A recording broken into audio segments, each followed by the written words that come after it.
acqua può dissetare la sete della mia solitudine, né tutte le acque della terra riunite insieme riuscirebbero a lenirla.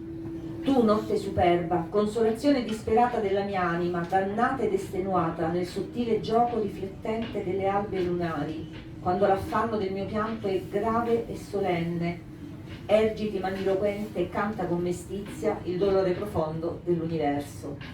Siamo qui con un tandem di poeti molto intensi e particolari, Terry Olivi e Umberto Mori, del quale abbiamo letto un piccolo assaggio. Tra un po' leggeremo anche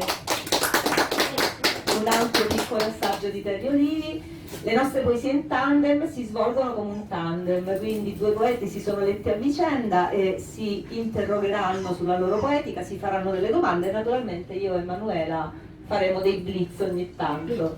Però prima di avviare tutto questo percorso leggiamo qualcosa di Terry. Assolutamente. Leggiamo una delle poesie che comprendono questo libro che presentiamo oggi, Ti ho lasciata con gli alberi. Il rito della buonanotte. Ed ora sono io a portarti a letto. Da bambino obbediente non fai storie. Non hai mai fatto capricci, anzi vuoi andare a letto sempre presto, presto. Il rito del bagno, del pannolone, lavarsi i denti con lo spazzolino, con il filo, sei davvero brava. Poi, finalmente, il tanto desiderato letto. Ma non ti racconto una storia, soltanto una carezza prima della buonanotte. Qua c'è tutto l'amore filiale per questa mamma che è diventata una bambina, no? Ma poi ne parlerete voi. Quindi lascerai subito allora, il sì, microfono. non abbiamo detto il titolo del libro di Umberto Mori, quindi dobbiamo subito rimediare. Il libro di Umberto si intitola Orbis non sufficit ed è un libro con un titolo già abbastanza particolare perché è il motto della famiglia Bond e anche il titolo di un brano musicale di David Arnold ed è anche il titolo di un film con James Bond la cui traduzione è Il mondo non basta. Quindi io direi di iniziare e vi lascio subito il microfono dalla spiegazione di questo titolo e so che da qui si aprirà un mondo intenso. Si aprirà un grande dibattito. Ok. Allora, questo è un libro che io ho pubblicato, se non vado errato, nel febbraio del 2021, un libro a tiratura limitata di 130 copie. Io sono un appassionato di libri antichi, di libri a tiratura limitata, di libri di pregio, quindi mi sono voluto un po' ispirare a questa mia passione, ne ho avuto la possibilità e ho pubblicato questo libro che si rifà alla figura di questo agente segreto del quale sono stati girati 26 film, non 25 come ci dicono sempre, in realtà sono 26. È una figura che mi ha sempre affascinato, io ho visto praticamente tutti i suoi film e voglio dire una cosa che non tutti sanno: il creatore, Ian Lancaster Fleming, oltre ad aver scritto i 12 romanzi più 3 serie di racconti ispirate alla figura di 007, in realtà negli anni 30, prima che creasse questo personaggio, è stato anche poeta. Lui ha scritto una raccolta di poesie, anche lui in formato tiratura limitata, penso un centinaio di esemplari, il cui titolo era Black Daffodil, che dovrebbe significare giunchiglia nera o qualcosa del genere. Stranamente lui poi questi volumetti, che erano rilegati in maniera anche molto accurata e pregiata, li ha distrutti. Una follia tutta tipica degli artisti. Peccato, perché magari se almeno uno di quei volumi fosse giunto a noi avremmo potuto scoprire un Fleming poetico molto interessante. Questo mio libro comunque è un libro, come dicevo mentre venivamo qui a Terry, è un libro zeppo di metafore. Ci sono tantissime metafore: l'amore verso le donne, l'amore verso il savoir-faire, l'amore verso il buon vivere, verso la bellezza, ma anche una sorta di... dietro c'è anche una sorta di grande solitudine, che in realtà io poi alla fine sono una persona sola, sono una persona che ha sempre molto corteggiato tante donne attraverso la poesia, e alla fine in realtà sono una persona sola, come solo è anche 007, alla fine è un uomo che ha tante donne, però alla fine rimane solo. Oltretutto nel film Al servizio segreto di Sua Maestà del 1969, dove compare il blasone Orbis non sufficit, lui alla fine del film si sposa, ma il suo matrimonio è brevissimo perché il cattivo di turno gli fa uccidere la moglie, quindi pensate che destino tragico. Cioè sposarsi nel giorno del tuo matrimonio ti uccidono il coniuge, quindi è una tragedia che è difficile da superare e da trasformare. Le poesie sono tutte dedicate alla donna, alla bellezza e tra altre cose io mi sono divertito ad utilizzare un po' degli arcaismi, ad esempio utilizzo il voi, plurale maiestatis, dedicato alle donne, dedicato alla donna. C'è Terry che ti vuole chiedere qualcosa. No, adesso a parte chiedere vorrei comunicarti e comunicare alcune osservazioni, alcune riflessioni. Mi ha colpito molto l'atmosfera notturna. Sì, la io notte, amo molto la notte. La notte è molto importante. È molto romantica. Infatti per 3 poesie hai scritto la notte 1, 2 e 3, poi la notte la definisci arcana, superba, consolazione disperata della mia anima, avida, la bellezza della luna e delle albe lunari, ecco la passione per la luna, e che porta all'immenso nulla quotidiano. Questo mi ricorda tantissimo Leopardi. A me ricorda anche Salome. Nella pièce teatrale Salome di Wilde si fa molto riferimento, non mi ricordo se sia Salome, però alcuni dei personaggi che ruotano attorno a Salome parlano molto della luna e le danno proprio una fisionomia di un volto umano. Mi sono ispirato anche a quello. Poi le tenebre, questo simbolo, le tenebre, armoniosa bellezza di oscura natura, l'istante della notte, la suadente melodia della notte e quei saloni di mistero galleggia su tutto, il mistero anche della vita, della comprensione dell'universo. Poi una grande solitudine, disperazione, dolore profondo, addirittura dolore profondo dell'universo, non soltanto una disperazione a livello umano, ma addirittura a livello planetario del tutto. Leggiamo Soledad 2. Sì, solitudine. Anche uno. Sorgi tenebra, affranta, melanconica, rigogliosa, si erge la mia soverchiante solitudine.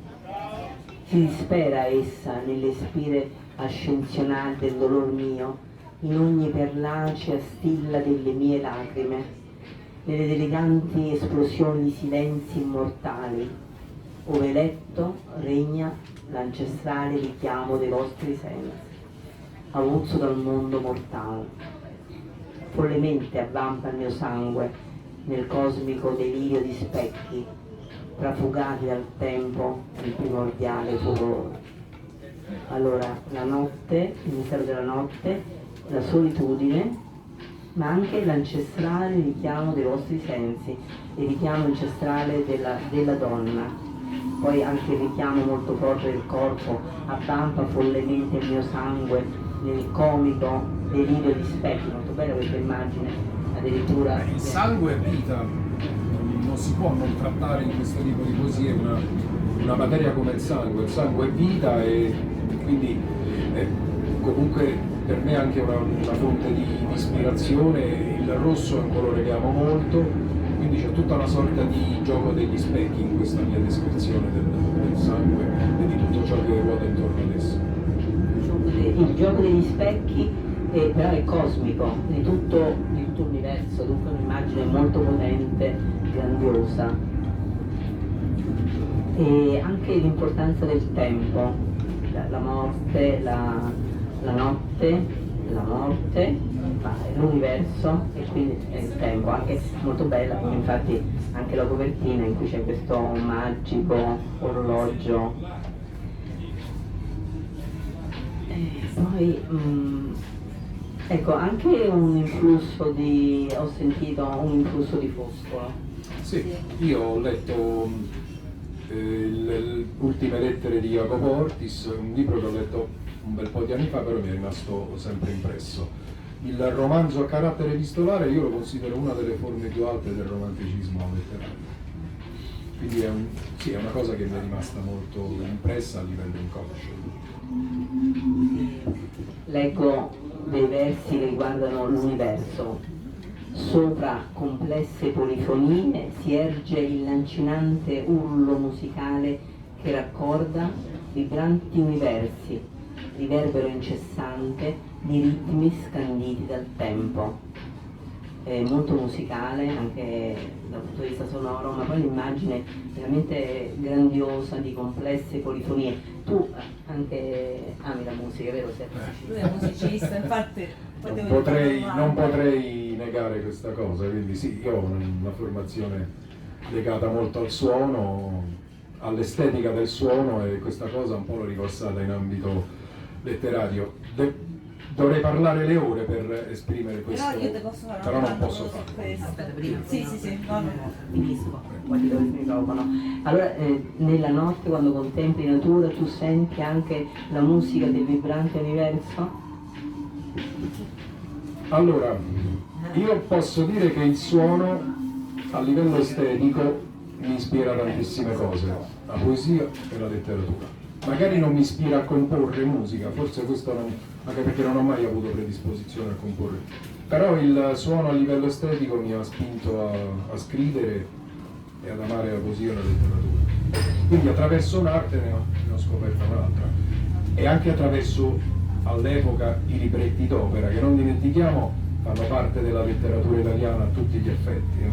Sono fior di poeti e letterati che hanno scritto tantissimi libretti, adesso non sto qui tutti ad elencarli perché ci vorrebbe tantissimo, però anche la librettistica dell'opera lirica fa parte della letteratura italiana.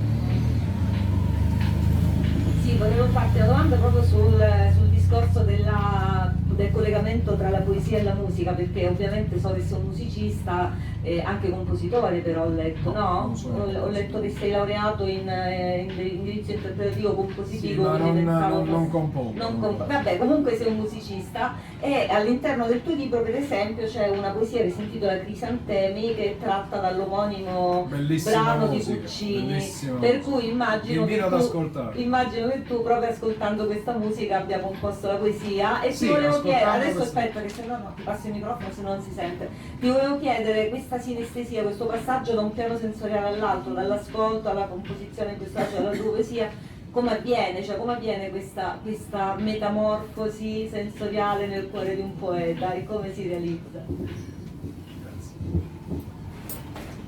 Allora, anche qui dovrei parlare tantissimo, perché i rapporti tra suono musicale e suono verbale sono tantissimi e infiniti. Posso dirti che ci sono dei parametri che riguardano l'espressione verbale, tipo la successione di vocali UOI, che praticamente tradotte in musica vanno dal suono più grave al suono più acuto. La U è praticamente la vocale che ha sonorità più grave, la I è la vocale che ha sonorità più acuta. Praticamente poi nel melodramma le consonanti sono considerate umore e le vocali sono considerate suono. Tutte queste cose io le ho cercato di riversarle un po' nella poesia, questo mio bagaglio ho cercato di riversarlo nella poesia.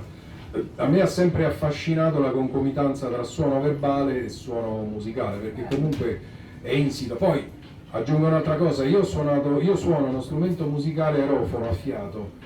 Una leggenda metropolitana dice che gli strumenti a fiato siano un diretto prolungamento dell'apparato che abbiamo qui. Quindi è una sorta, lo strumento a fiato è una sorta di prolungamento dei polmoni, dell'apparato della laringe, che viene proiettato fuori ed esprime dei suoni.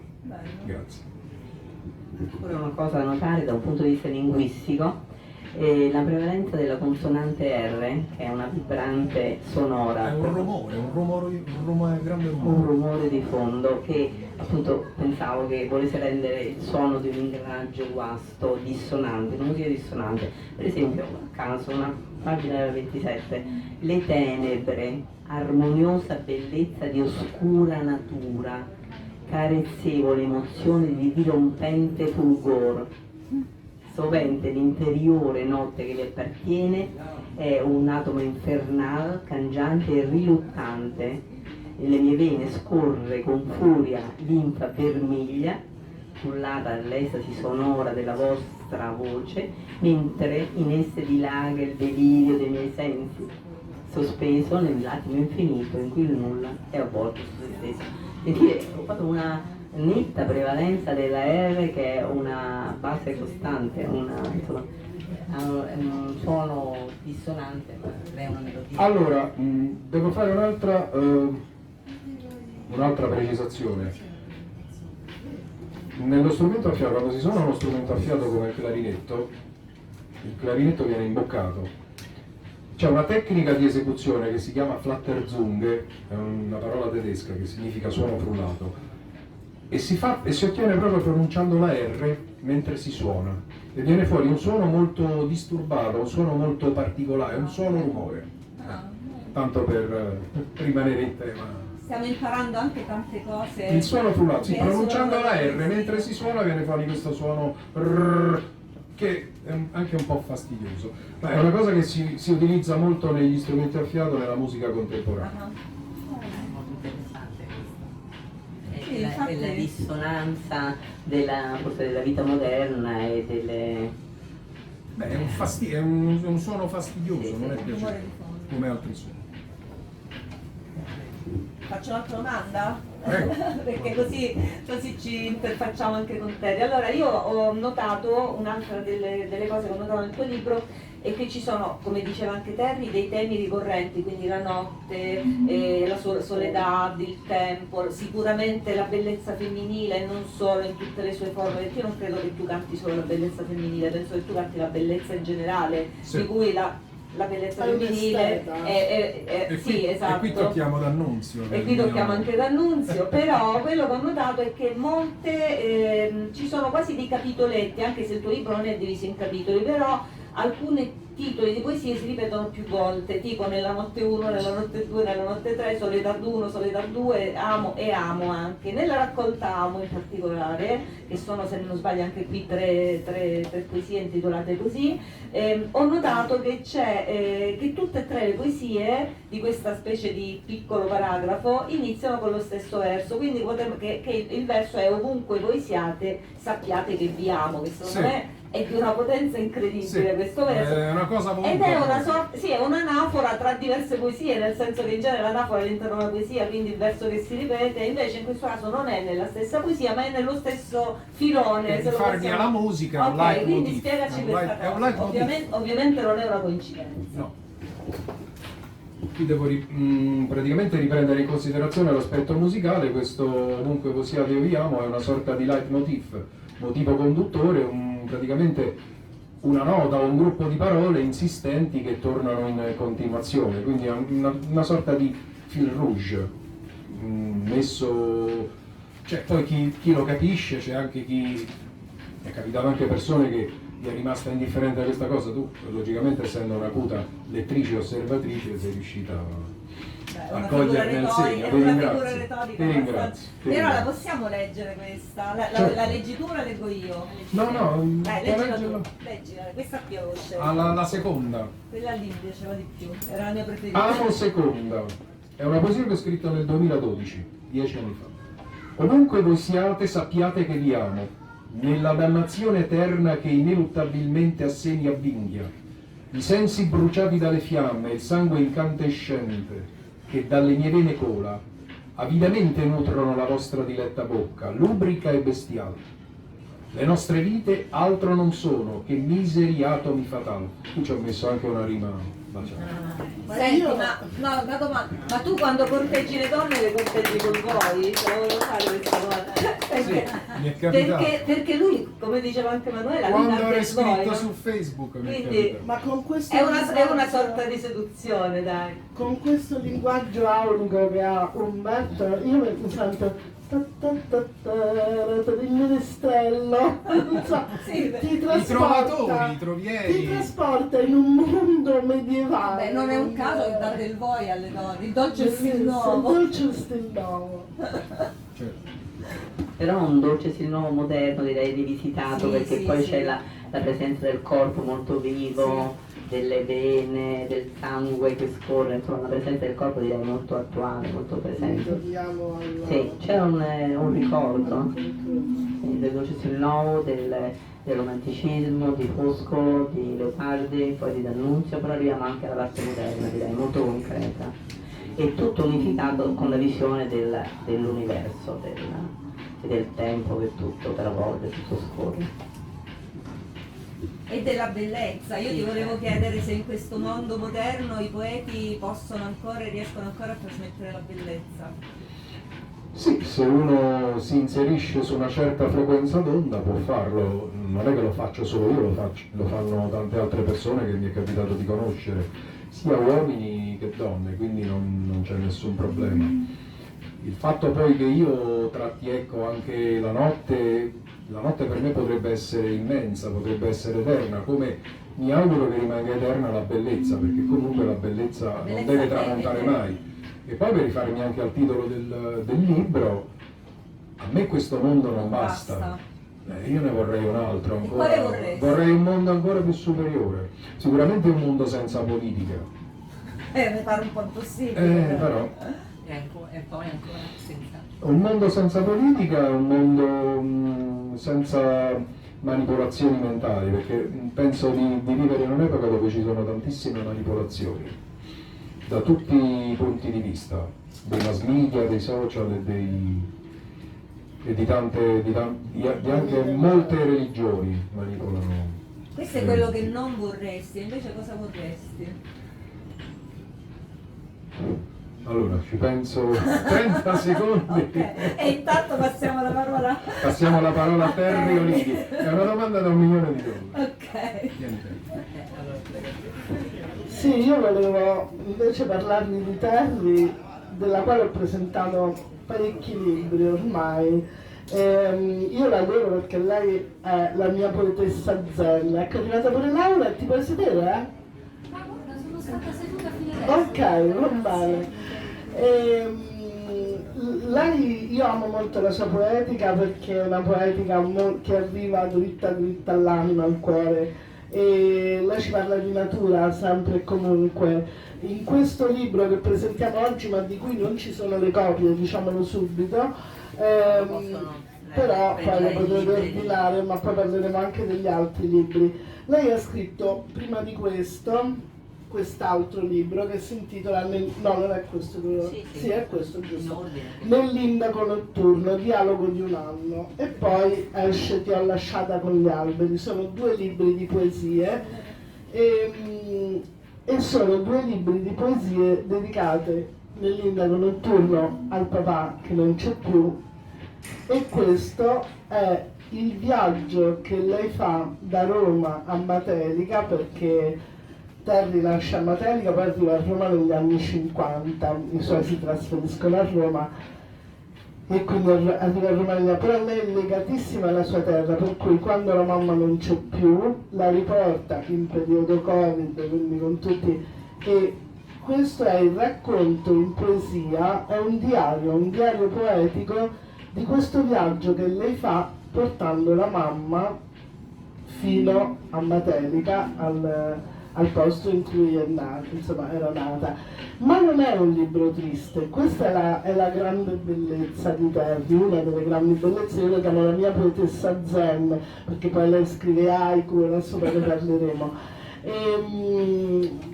Perché c'è una dolcezza, lei descrive questo viaggio parlando di come l'autostrada diventa pian piano collina, gli alberi li descrive minuziosamente. Qui c'è una poesia che io adoro, che è Il Cappero, che è una poesia dedicata al cappero, perché lei poi appunto ama tantissimo le piante, la natura, l'acqua, il mare, i ruscelli, i laghi, le montagne, la neve, la terra, c'è proprio il rapporto con la terra.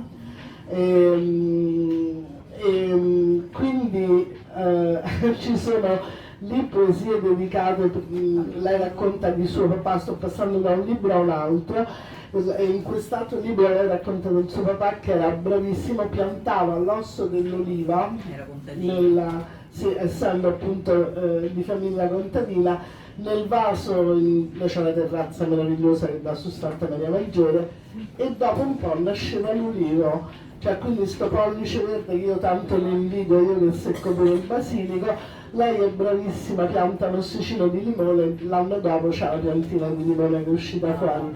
E questo grande amore per la natura qui si vince. Per questo dico che questo non è un libro triste, sebbene poteva esserlo benissimo, perché è accompagnare la mamma dentro una bara fino al cimitero, ma non lo è. Io non l'ho trovato mai un libro triste, l'ho trovato un libro dolce.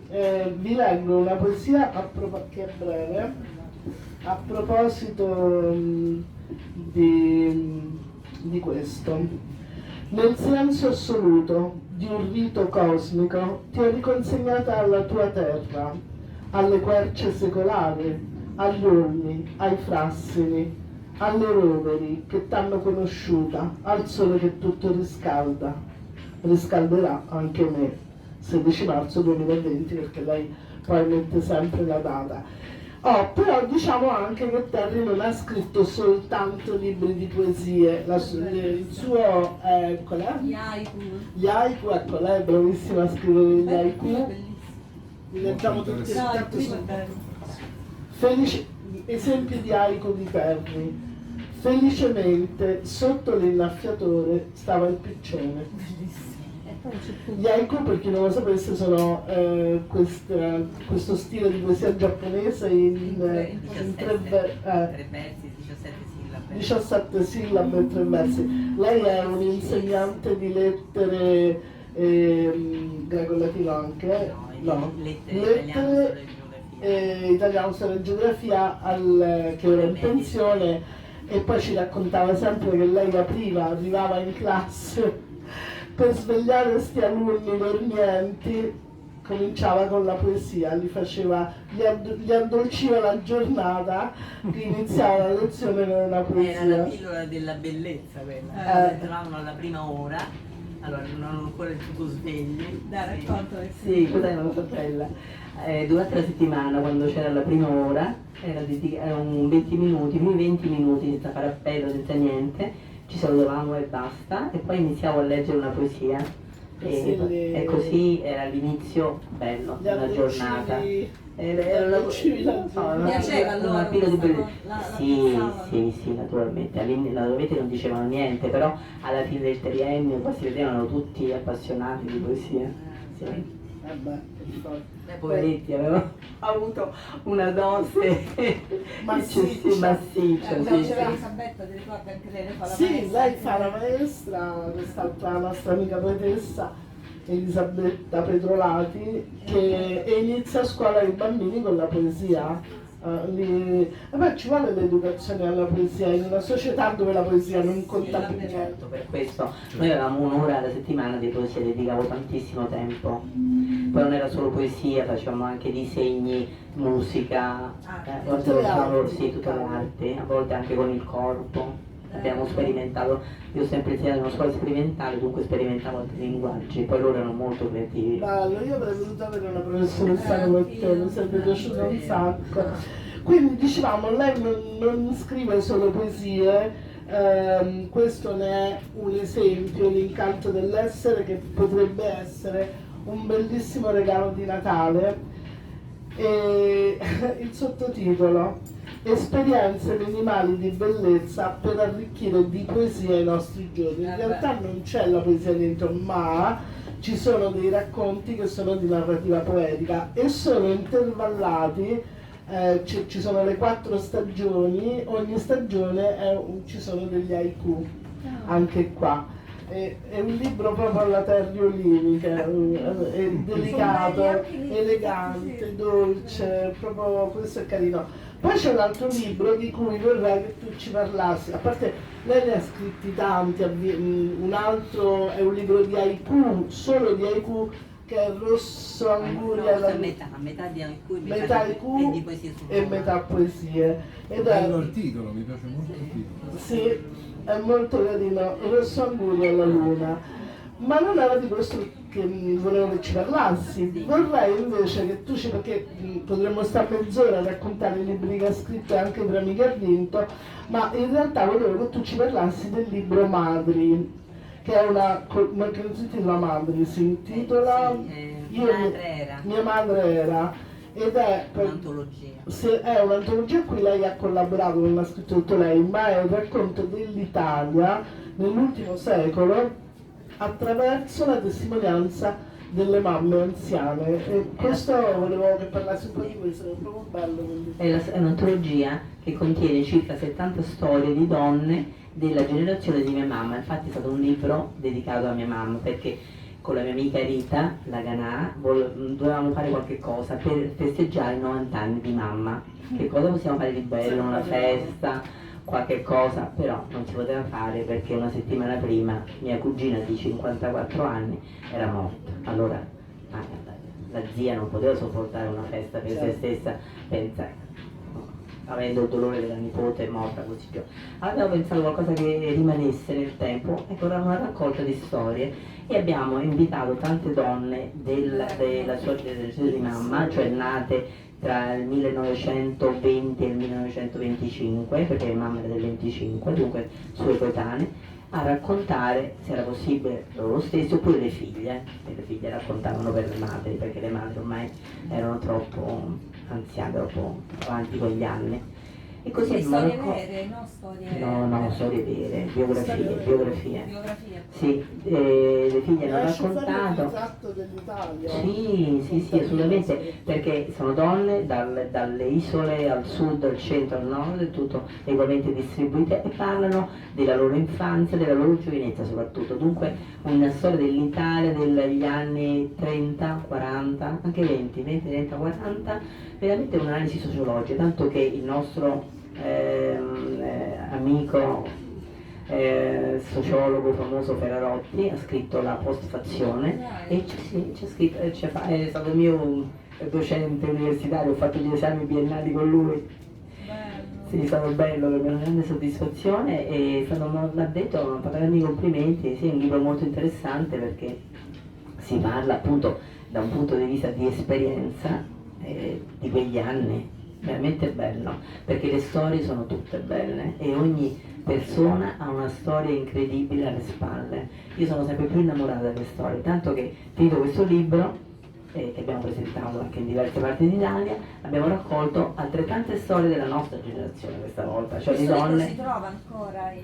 Mia madre era, sì, è dell'edizione Gatto Berlino, si chiede alla casa editrice oppure alla libreria di Via dei Banchi Vecchi, come si chiama? Di Via dei Banchi Vecchi. Grazie.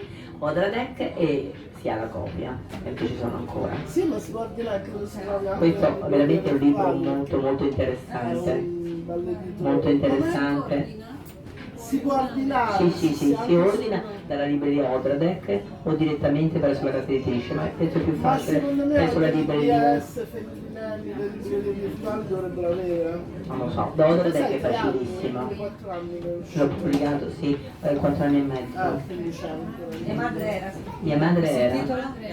Mia madre era. Di Olivi e Laganà. Io vi volevo fare una domanda a tutte e due, sempre le cose come le iene, no? Dovete rispondere uno e l'altro, allora, in un'epoca nostra, che va di corsa, che non ha tempo neanche per leggere, comunque non ha tempo per fermarsi, che va avanti per pensare, che va avanti con smartphone, con cellulari, tutto di corsa, è tutto telematico, tutto molto mediatico. Che ruolo ha, o comunque dovrebbe avere, cioè c'è ancora senso scrivere poesie? Che ruolo ha il poeta in una società come la nostra? Per me naturalmente è fondamentale, ancora di più in questa epoca per cui si sta perdendo proprio il senso dell'anima, dei valori profondi, del senso della vita umana. Direi che è fondamentale rallentare, fermarsi, rivolgere il nostro sguardo all'interno e rivolgerlo anche alla natura, all'ambiente in cui siamo, se vogliamo condurre una vita sana, se no non ha senso. La natura è importantissima per me, non c'è possibilità, anzi ogni giorno che passa mi convinco di più della sua importanza, oltre che della bellezza. Ci dà salute, stare all'aria aperta, stare al sole, stare in un bosco, anche la scienza adesso lo sta dimostrando, ci dà salute. E con magari tutti apprendere delle poesie, Certo. il tuo sogno. sì, naturalmente apprendiamo i nostri pensieri anche, perché tanto tutti abbiamo un senso poetico, le nostre riflessioni le mettiamo su una carta plastificata, c'è un buchino e poi le appendiamo, se vogliamo anche in casa, chi ha un balcone su un rametto di una pianta e le guardiamo, le leggiamo e poi guardiamo la luna, la sera, le stelle, le luci bellissime, la differenza di colore, l'acqua, in generale. osservare, il poeta osserva e osserva tanto più il particolare, perché nel particolare poi c'è anche il generale, nel microcosmo c'è il macrocosmo. Allora, per quanto mi riguarda, penso che alcune arti abbiano esaurito il loro corso. Una tra queste è la musica. Secondo me in musica è stato detto tutto quello che... Non possiamo vivere senza musica. Sì, questo lo so, io sto dicendo che secondo me Non c'è con la nulla musica da è stato detto tutto. Ci sono dei compositori che continuano a scrivere cose assurde, io ho ascoltato, insomma sono linguaggi musicali secondo me improponibili poi ad un pubblico che non è assolutamente preparato, quindi secondo me non ha più senso scrivere un certo tipo di musica. E penso anche qualcosa che riguarda le arti figurative, quindi sia la pittura anche penso che abbia un po' esaurito il suo corso, abbia un po' detto tutto quello che c'era da dire. La poesia e la letteratura secondo me possono continuare ad esprimere ancora delle storie nuove, delle narrazioni nuove, degli accoppiamenti di frasi, di aggettivi, di sostantivi che ancora non sono stati utilizzati. Almeno questa è la mia visione, è una visione personale, poi non è detto che tutti debbano condividerla. Nasce da comunque impressioni personali che si sono molto radicate nella mia persona e che hanno avuto modo di poter vedere conferma negli ambienti che ho frequentato in questi ultimi anni, soprattutto quelli musicali. Tu dici che con la musica è stato già detto tutto e con la poesia? Nella musica è stato detto tutto, anche perché nella musica, soprattutto nella seconda metà del XX secolo, nella musica è subentrato anche il rumore, che è un altro pianeta infinito, quindi figuratevi musica e rumore mescolati insieme, insomma sono discorsi un po' particolari che vanno comunque presentati ad un pubblico preparato che già non sa che cosa è la musica, figuriamoci se sa che cosa è il rumore. Sicuramente un pubblico non preparato riconosce meglio un rumore che non un suono musicale. Questa è sempre la mia impressione.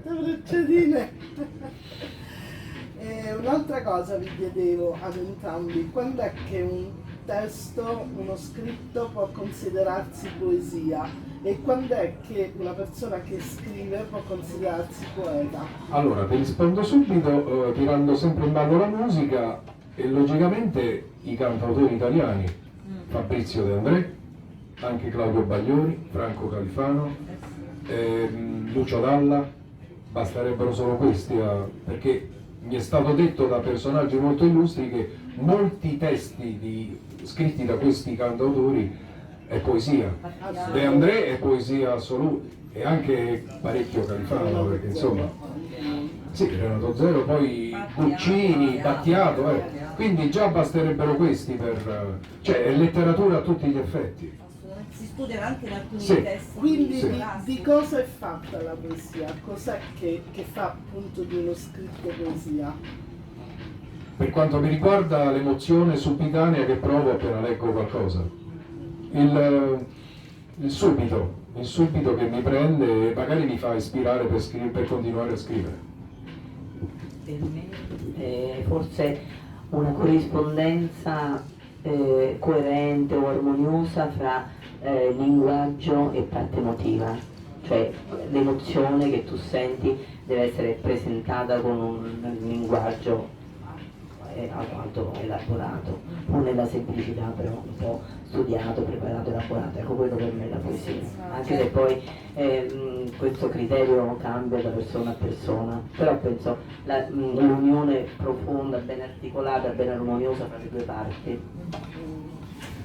E domanda per tutte e due sempre: quanto ci si cura con la poesia, cioè quanto, soprattutto per te, quanto è stato terapeutico scrivere questi 2 libri di poesia, uno è questo e uno è quello verde, quanto è stato terapeutico e quanto è terapeutica secondo me?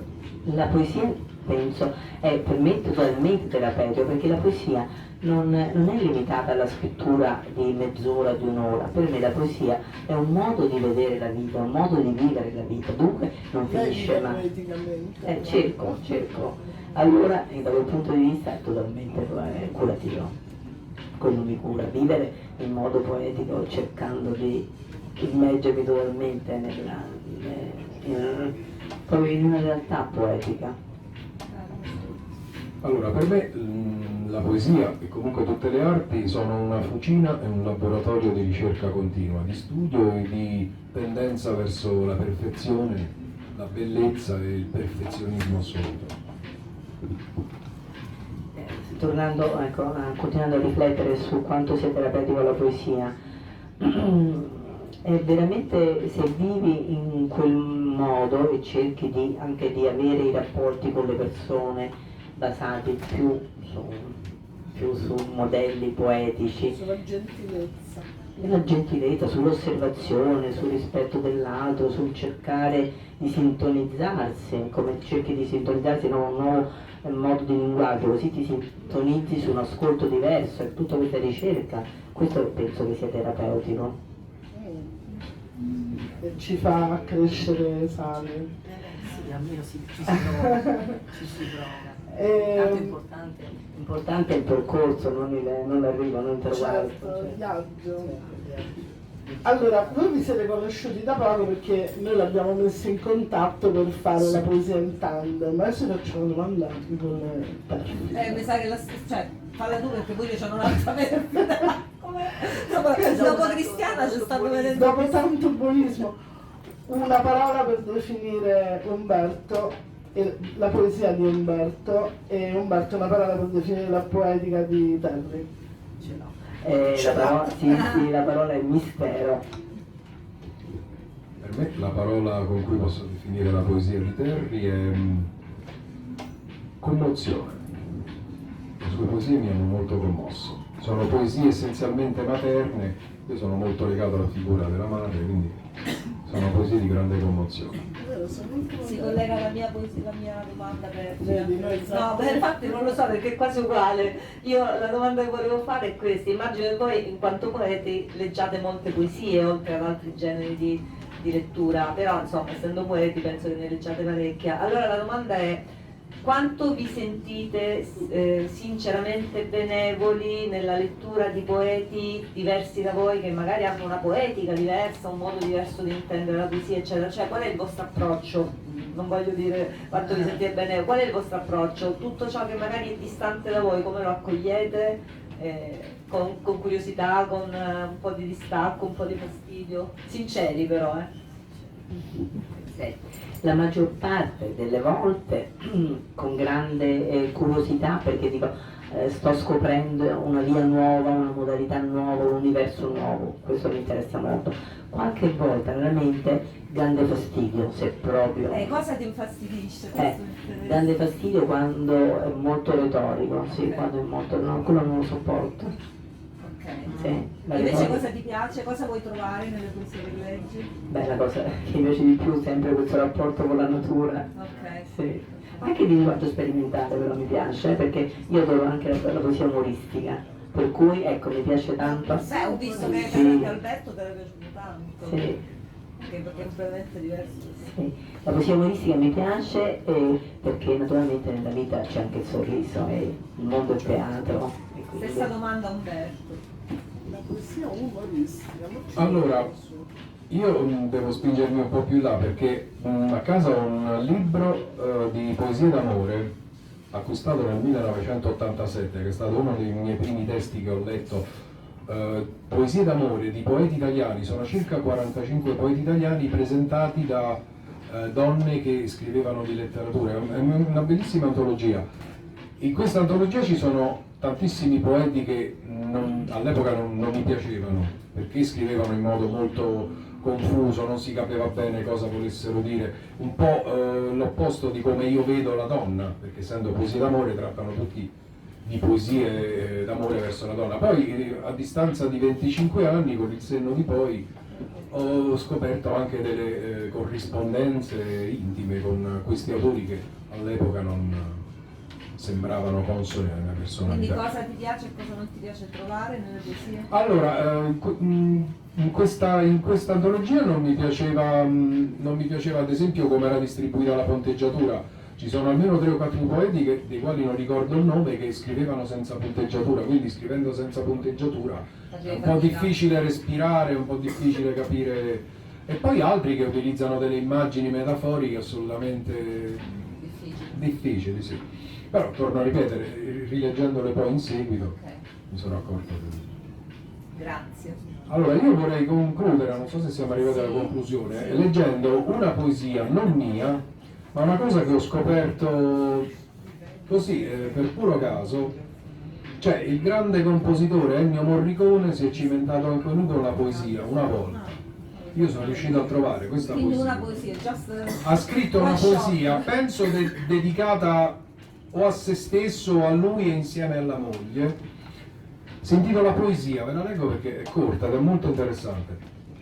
Il suono della tua voce coglie nell'aria un invisibile, immobilizzandolo in un attimo eterno.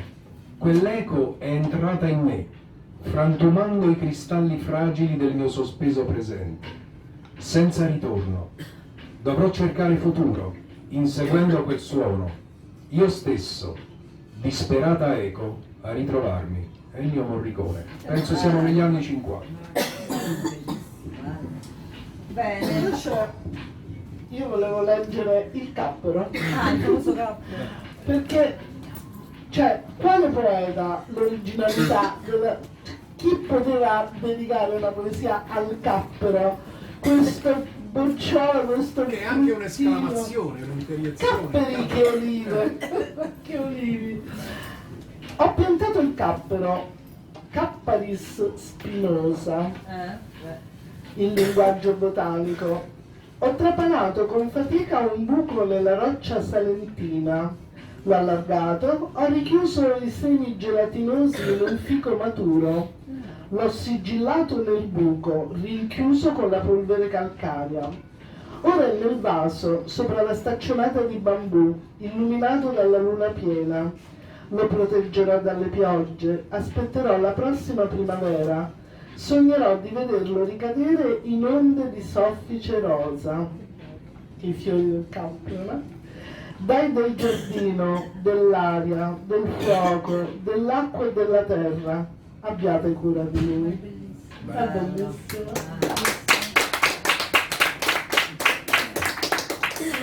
C'è la lentezza proprio dei gesti, ho visto. Il cappero è veramente difficile da coltivare, lui cresce dove desidera e dove vuole, non c'è verso. Il cappero si è fa un personaggio coltivare. indipendente. Sì, è autonomo e non vuole. Lei ha domesticato il cappero. No, no, non ho domesticato, sono riuscita. Ah, non so più. No, 4 Si può volte. addomesticare, no?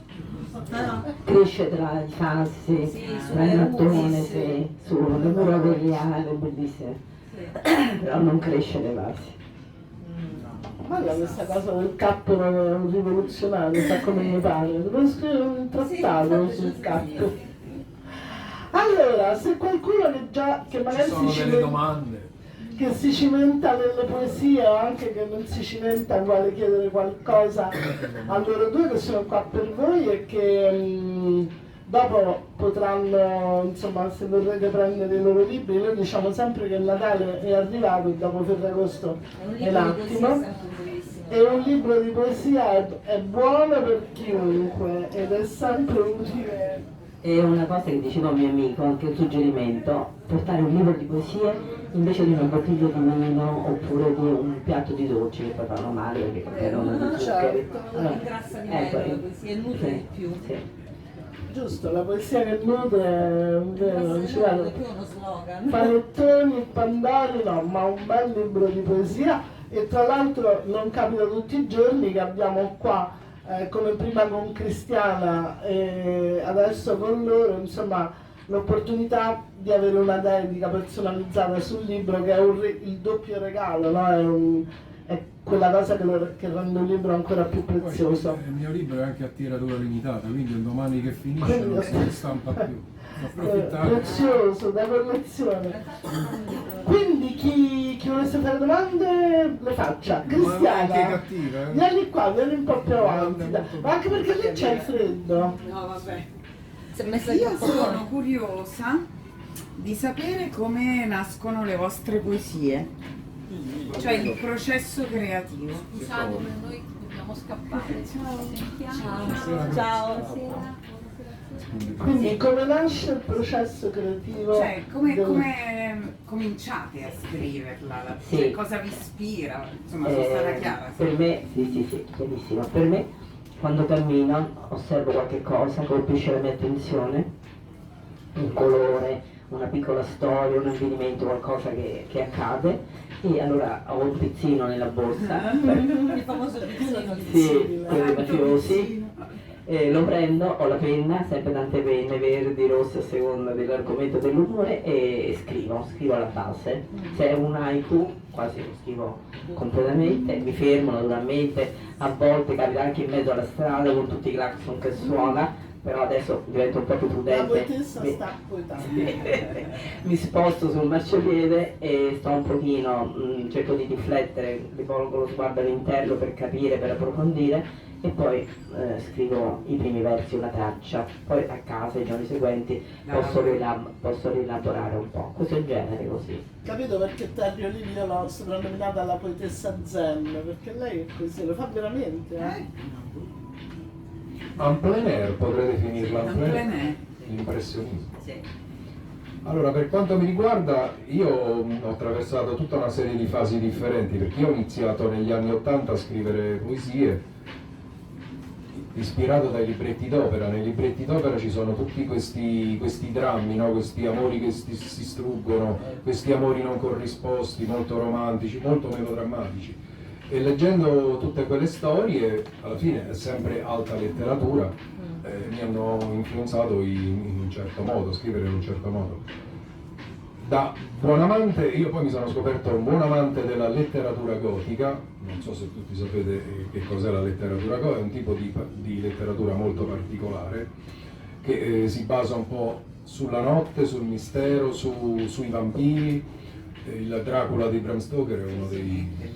Anche se io preferisco Carmilla di Le Fanu, secondo me quello è il racconto più bello di tutti. Ad esempio, ho iniziato a scrivere tra l'altro anno e quest'anno l'ho chiamato un diario segreto, una serie di poesie di trama gotica. Sono poesie molto particolari, sono poesie molto, molto forti, sono un po' il contrario di quello che ho Il scritto. processo. Il processo è un cambiamento interiore. 30-35 anni fa mi attraevano determinate cose, oggi mi attraggono altre fonti di ispirazione che Quando ti magari... arriva l'ispirazione subito scrivi? Sì, fai grosso come modo lei? sì, grosso modo faccio così. In genere prendo un appunto, ho varie penne anche stilografiche con le quali mi aiuto, quindi fondamentalmente sì, appena sento un po' un'ispirazione scrivo e mi ricordo, così mi rimane. Girate tutti coi pizzini. No, non proprio. Beh, insomma, sono molto... Loro ancora... È un po' pericoloso parlare di queste cose. E un'altra domanda a seguire a quella di Cristiana, dopo la prima stesura quanto ci lavorate su una poesia prima di dire ok? Sì, io ci lavoro parecchio, in alcuni casi è andata bene la prima, come si usa dire in gergo. Il primo check è andato bene, nella maggior parte dei casi Ci lavori tanto. viene limata, la limo, cerco di renderla più perfetta possibile anche a livello sonoro, anche a livello sonoro. Perché io comunque seguo sempre un ritmo interiore, un ritmo musicale. Io no, la lascio quasi come viene, poi la posso rivedere magari dopo un po' di tempo, ma subito la lascio così perché vorrei conservare la parte emotiva, perché poi ho paura magari di rovinarla con troppo cose intellettuali in cui non mi ritrovo tanto. Riappare anche nell'ultimo film, No Time to Die, non c'è tempo per morire. Abbiamo tutto il tempo che vogliamo. È una frase bellissima. È una frase che nel film in cui lui si sposa, quello in cui gli uccidono la moglie, lui lo dice alla moglie appena si è sposato. Poi dopo un po' glielo uccidono. Però è una frase bellissima. Abbiamo tutto il tempo che vogliamo. Ma noi senza tregua, ma anche, come dice Paola, senza tregua ma senza fretta ma senza tregua, forse può darsi che prima di Natale metteremo su un'altra rassegna Allora, letteraria. diciamo un paio di cose. Intanto sì, con questa serata chiudiamo la rassegna di Ostia, che è la terza rassegna estiva di Elisir, perché ne abbiamo fatta una a Ischia a giugno e poi 2 mesi lunghi e pieni a Borgo Riga, quindi insomma diciamo che adesso forse è il momento di posare i costumi dentro la valigia e iniziare il nostro autunno-inverno con la nostra accademia di corsi, che quest'anno ci sta riservando anche delle sorprese molto interessanti, quindi vi invitiamo a seguirci sia sulle pagine Facebook sia sul nostro sito. E sicuramente faremo delle presentazioni natalizie e speriamo anche di presentare il libro dei nostri nuovi corsisti, autori, dei nostri nuovi autori, ex corsisti dell'anno scorso del corso di secondo livello. Come ogni anno anche quest'anno realizziamo un nuovo libro, quindi ci piacerebbe iniziare o chiudere la rassegna estiva, anche la rassegna natalizia anche con questo libro. Quindi insomma oggi chiudiamo.